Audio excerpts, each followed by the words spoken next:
नमस्कार दोस्तों, stock market studies में फिर से एक बार आपको बहुत-बहुत स्वागत है।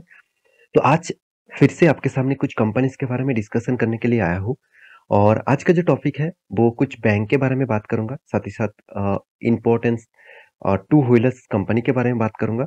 तो वीडियो को लास्ट तक देखिएगा क्योंकि बहुत सारे इन्फॉर्मेशन एक साथ मैं यहाँ पे डिस्कस करूँगा, तो फटाफट डिस्कस करूँगा।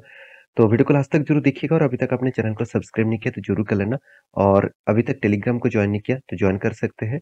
आप डेली बेसिस काम करके अर्निंग करना चाहते हैं तो टेलीग्राम में जाकर ज्वाइन कर सकते हैं। तो चलो देख लेते हैं आज के स्टॉक के डिटेल्स के बारे में। सबसे पहले मैं जिसके बारे में बात करूंगा उसका नाम है एक प्राइवेट बैंक जिसका नाम है फेडरल बैंक। तो फेडरल बैंक आप सभी जानते हैं, जिस बैंक के ऊपर राकेश झुंझुनवाला जी अच्छा खासा एक निवेश करके रखा है, क्योंकि इस कंपनी का मार्केट कैप 27,000 करोड़ है। अभी एक बहुत बड़ा large blue chip type company नहीं बना है। हाल ही में देखा जाए तो छोट मतलब कंपनी एक mid cap and large cap type company बन चुके हैं। तो कंपनी में आज बात क्यों करूंगा क्योंकि कंपनी का जो जो परफॉर्मेंस है, अगर आप एक मंथ में 6 मंथ में देखेंगे तो उतना खास परफॉर्मेंस नहीं है, मगर एक साल में देखेंगे तो कंपनी 32% का रिटर्न दिया। देखिए, एक साल में अगर 15% के ऊपर भी रिटर्न मिले तो वो तो भी बहुत काफी है, क्योंकि अगर एफडी करने के लिए जाएंगे तो वहां पे आपको इतना ज्यादा रिटर्न नहीं मिलेगा। साथ ही साथ आप सेविंग अकाउंट में पैसा रखेंगे तो उतना ज्यादा इंटरेस्ट नहीं मिलेगा। तो आप म्यूचुअल फंड करेंगे तो भी आपको 15% तक मिलना इतना आसान नहीं होगा। तो हमेशा कोई भी कंपनी आपको ढूंढना चाहिए जो आपको अच्छा खासा लेवल में रिटर्न दे। 5 साल में आपको कुछ खास रिटर्न नहीं है। मैक्सिमम चार्ट पे ओपन कर दूं तो 11,000% का रिटर्न। आप कहेंगे सर स्टॉक के ऊपर तो बहुत ज्यादा वोलेटिलिटी है। हाँ, वोलेटिलिटी होगा क्योंकि स्टॉक आज कंपनी 27,000 करोड़ बन चुके हैं। सॉरी, हाँ, 27,000 करोड़ बन चुके हैं, मगर कंपनी एक टाइम देखा जाए तो उतना बड़ा नहीं था। तो कंपनी में वोलेटिलिटी तो होगा। तो इस कंपनी के बारे में मैं एक ही बात कहूंगा, कंपनी के ऊपर जो परफॉर्मेंस आपको यहाँ पे देखने को मिलता है वो बहुत स्ट्रांग है। मैं हमेशा आपको एक चीज बार बार बोलता हूँ, कंपनी के जो पैरामीटर आपको देखना चाहिए वो एक्चुअली सबसे पहले जो पैरामीटर आपको देखना चाहिए कंपनी का एक्चुअली एनपीए कितना है। एनपीए के मतलब क्या है? Non performing asset. देखिए, बैंक जितने सारे लोन दूसरों को बांटे हैं, लोन जितने सारे लोगों को दिया है, वो लोन कितने बैंक ने उठा पाया, उसको बोले जाते हैं एनपीए। तो इस बैंक का एनपीए है 0.96% के आसपास।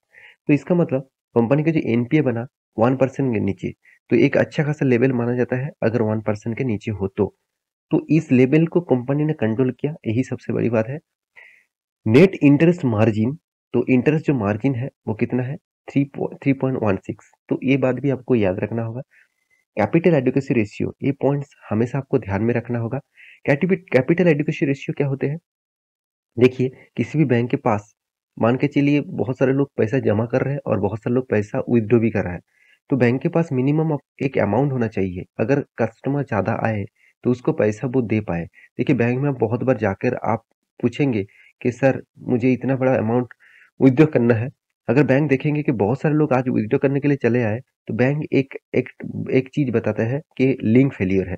तो ये बात आप बहुत बार सुने होंगे, एक्चुअली उसका लिंक फेलियर नहीं है, उसके पास उन उतना सफिशिएंट मनी नहीं है जो आपको दे पाए। तो बैंक के एक रूल्स होते हैं कि आरबीआई के रूल्स के हिसाब से 9% के ऊपर सी मतलब कैपिटल एडुकेशन रेशियो, जिसको सीएआर नाम से जाना जाता है, उसको होना चाहिए। तो यहाँ पे इस बैंक के पास कितना 15% के आसपास है, तो एक पॉजिटिव साइन है इस बैंक के लिए। रही बात कंपनी का पी रेशियो, एकदम रिजनेबल में है। तो कंपनी का जो return of equity, return of capital employed उतना खास देखने को नहीं मिला। मैं जरूर कहूंगा कंपनी में दम है, क्योंकि कंपनी में मतलब दम है, इसीलिए मैं बता रहा हूँ कि कंपनी डेप तो है, फिर भी कंपनी देखिए अच्छा खासा प्रॉफिट मेंटेन कर रहा है। और रही बात कंपनी का, देखिए पैग रेशियो जो हमेशा कहा जाता है कि 1% के नीचे होना चाहिए, तो ये भी बेस्ट लेवल में देखने को मिला। मार्केट कैप टू सेल्स बता रहा है कंपनी में अच्छा खासा यहाँ पे सेल्स मेंटेन हुआ। 1 रुपये कमाने के लिए कंपनी 1.64 रुपीज पेमेंट करना पड़ रहा है। तो रही बात कंपनी का जो मार्जिन का, सबसे जो इम्पोर्टेंट पॉइंट है कंपनी का जो मतलब फाइनेंसिंग मार्जिन, तो मार्जिन कितना है? देखिए, मार्जिन अच्छा खासा देखने को मिला। साथ ही साथ कंपनी का जो टोटल प्रॉफिट, जितने सारे एक्सपेंस है उसको मिटाकर भी कंपनी देखिए लगातार खुद का प्रॉफिट को मेंटेन कर रहा है और हर साल में खुद का प्रॉफिट को इंक्रीज कर रहा है। यही सबसे बड़ा खासियत है, शायद इसीलिए राकेश झुंझुनवाला जी ने इस कंपनी के ऊपर इतना बड़ा इन्वेस्टमेंट किया है। तो देखिए, कंपनी आपको रिटर्न अच्छा खासा दिया क्योंकि कंपनी का sales growth, profit growth, return of equity सब कुछ पॉजिटिव में है। तो आप यहाँ पे कहेंगे सर कंपनी के ऊपर जो कैश फ्लो है वो यहाँ पे नेगेटिव में देखने को मिला। एक्चुअली कंपनी इतना प्रॉफिट दिखा रहा है, उतना प्रॉफिट के हिसाब से बीच में एक बार लॉसेस में गया था। उसके बाद देखिए कंपनी अच्छा खासा हाथ में कैश लेके आ रहा है, तो ये सही बात है। इसीलिए कंपनी के ऊपर हर कोई इन्वेस्टमेंट करके रखे, जैसे एफआईएस के पास ज़्यादा होल्डिंग है, उसके बाद डीएस के पास सबसे ज़्यादा होल्डिंग है। पब्लिक भी अच्छा खासा होल्डिंग उठा के रखा है। इस पब्लिक के अंदर आप देखेंगे तो यहाँ पे आप देख सकते हैं राकेश झुनझुनवाला जी के पास भी अच्छा खासा होल्डिंग देखने को मिलेगा। साथ ही साथ मैं पहले भी बोल चुका हूँ, जीरोधा जो स्टॉक ब्रोकिंग कंपनी है, इंडिया का नंबर 1 कंपनी, उन्होंने भी इस कंपनी के ऊपर निवेश करके रखा है। तो इस कंपनी के ऊपर मैं डिटेल्स डेटा बात करूँ तो टेक्निकली चार्ट पैटर्न की बात करूँ तो मैं यहाँ पे आपको एक मेंशन किया था कि ये जो रेंज है इस रेंज बहुत स्ट्रांग है। इसको जब ब्रेकआउट करेगा तब मैं एंट्री लूंगा। तो मुझे ऑब्वियसली इसके ऊपर ये जो कैंडल ब्रेकआउट हुआ था, इसके ऊपर मैंने एंट्री नहीं लिया, मैं रिवर्सल एंट्री लूंगा। तो यहाँ पे एक बिग कैंडल दिखा तो मैं एंट्री नहीं लिया, मैं इसके ऊपर एंट्री यहाँ पे लिया हुआ हूँ। तो मैं इसके ऊपर एंट्री ऑलमोस्ट ले चुका हूँ। मेरा स्टॉप लॉस रहेगा इसके नीचे और मेरा टारगेट 1:3 रेशियो का रहेगा। तो आप भी इस तरीके से टारगेट फॉलो करना चाहते हो तो टेलीग्राम में जाकर जरूर ज्वाइन करिए। सेकेंड जो कंपनी है जिसके बारे में बात करूंगा, जिसका नाम है एफसीएल, तो जिसका नाम है फिनोटेक्स केमिकल लिमिटेड। तो एक केमिकल इंडस्ट्री से बिलोंग करने वाला कंपनी है। 2070 करोड़ के आसपास इसका मार्केट कैप है। इस कंपनी के बारे में इसीलिए बात करूंगा कि कंपनी लगातार लगातार यहाँ पे बूम हो रहा है, लगातार तेजी दिखा रहा है। कंटिन्यूसली एक गिरावट के बाद 2022 के अक्टूबर मंथ से लगातार कंपनी के ऊपर क्रैश देखने को मिला था। उसके बाद यहाँ पे स्टेबल देखने को मिला है। उसके बाद देखिए फिर से वो रिकवरी करने के लिए तैयार हो चुके हैं। तो इस कंपनी के ऊपर फोकस रखना, क्योंकि इस कंपनी का पैरामीटर आपको बेस लेवल में दिखेगा। कंपनी के जो कर्जा है वो इसके बारे में बात करूँ तो आप देखेंगे तो ना के बराबर आपको कर्जा दिखने को मिला। और यहाँ पे देखिए कंपनी का हर parameter, return of equity, return of capital employed, base level में आपको देखने को मिलेगा।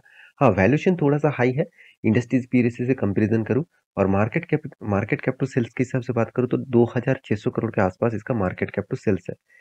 तो रही बात कंपनी के जो sorry market cap to sales, यहाँ पे बता रहा है कि 5.3637 है और मार्केट कैप कितना है 2690 करोड़ के आसपास। तो कंपनी भी बहुत छोटा है, हाई रिस्की है। फिर भी हाई रिस्की कंपनी के ऊपर अगर सही टाइम में आपने चूज कर लिया तो आप अच्छा खासा मल्टीपल रिटर्न कमा सकते हैं। तो इस कंपनी के ऊपर मैं प्रॉफिट एंड लॉस में एक चीज आपको मैं बता दूं, कंपनी में मुझे बेस्ट पॉइंट जो लगा इस कंपनी के ऊपर, इसीलिए मैं फोकस रखा हूँ क्योंकि कंपनी का जो प्रॉफिट मार्जिन है, सॉरी ऑपरेटिंग प्रॉफिट मार्जिन जो है वो यहाँ पे लगातार इंक्रीज होता जा रहा है। देखिए 11% था, 9% था, आज 20% तक पहुंच चुके हैं। इसका मतलब ऑपरेटिंग प्रॉफिट मार्जिन इतना छोटा कंपनी होने के बाद भी कंटिन्यूसली मेंटेन कर रहा है, यही सबसे बड़ी बात है। इसलिए कंपनी का प्रॉफिट मार्जिन भी इंक्रीज होता जा रहा है और कंपनी आपको धमाका जैसा रिटर्न दिया 10 साल, 5 साल, 3 साल, 1 साल में। तो इसके ऊपर भी आप जरूर फोकस रखिएगा, क्योंकि जिसका sales growth, profit growth, return of equity सब कुछ पॉजिटिव में है, उस कंपनी के ऊपर आपको फोकस जरूर रखना है। रही बात कंपनी के कैश फ्लो का, कैश फ्लो के बारे में बात करें तो कंपनी जितना कैश हाथ में दिखा रहा है उस उतना कैश तो यहाँ पे प्रॉफिट में मतलब जितने कैश खाते में दिखा रहा है उतना कैश हाथ में तो नहीं आ रहा है। फिर भी धीरे धीरे करके वो कोशिश कर रहे हैं कैश हाथ में ले आने के लिए। तो छोटा कंपनी है, स्ट्रगल मूड में तो रहेगा ही, तो इसलिए इस कंपनी के ऊपर फोकस रखना। पब्लिक और प्रोमोटर के बाद इंस्टीट्यूशन अभी धीरे धीरे करके इन्वेस्टमेंट करना स्टार्ट किए हैं। तो ये था सेकंड कंपनी। इसका चार्ट पैटर्न दिखा दूं तो मैं पहले बोल चुका हूँ, यहाँ पे एक कंसोलिडेट किया, उसके बाद यहाँ पे तेजी देखने को मिला है।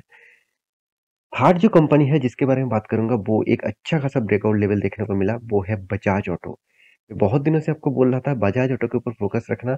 जब हायर रेंज ब्रेकआउट करेगा तो एक बिग रैली दिखेगा, तो मैं आपको रेंज दिखाऊंगा। मैं टेलीग्राम में भी अपडेट दे चुका हूँ, इसका लिंक 1400 1500 करोड़ के आसपास यहाँ पे, सॉरी 1500% के आसपास यहाँ पे रिटर्न कंपनी दे चुके हैं। कंपनी कोई छोटा मोटा कंपनी नहीं है, 1,21,000 करोड़ के आसपास मार्केट कैप है।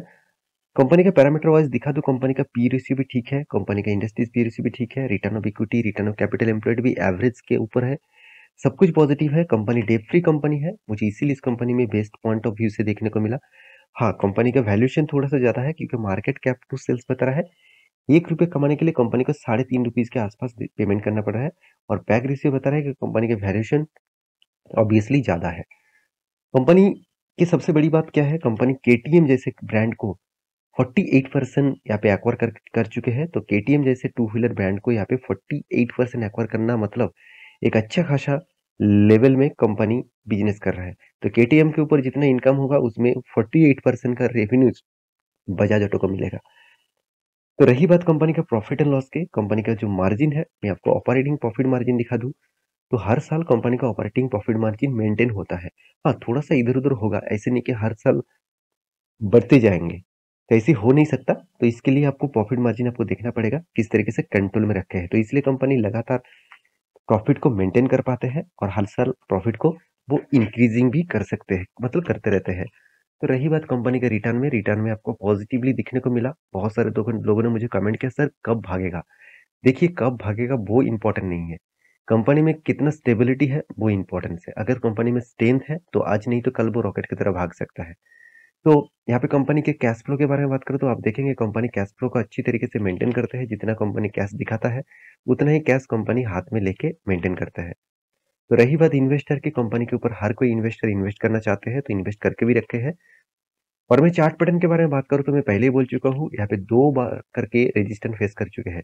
देखिए, जब कोई स्टॉक 2 बार रेजिस्टेंस फेस करता है और देखा जाए तो एक एक डब्ल्यू पैटर्न जो बनते हैं और कार्पेट हैंडल पैटर्न जो बनते हैं, तो हायर चांसेस होता है उसको ब्रेकआउट करना। तो यहाँ पे डायरेक्ट अगर ब्रेकआउट हो रहा है तो एंटी मत ले लेना।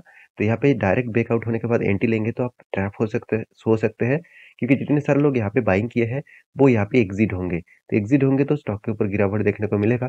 तो मैं ज़रूर कहूँगा, अगर उसको रिवर्सल करे और उसके बाद फिर से वो लेवल ब्रेकआउट करे, तो सोचना एक बड़ा मूवमेंट आपको दिखेगा, क्योंकि बायर एक्टिव हो जाएगा और एक अच्छा खासा मूवमेंट आपको देखने को मिलेगा।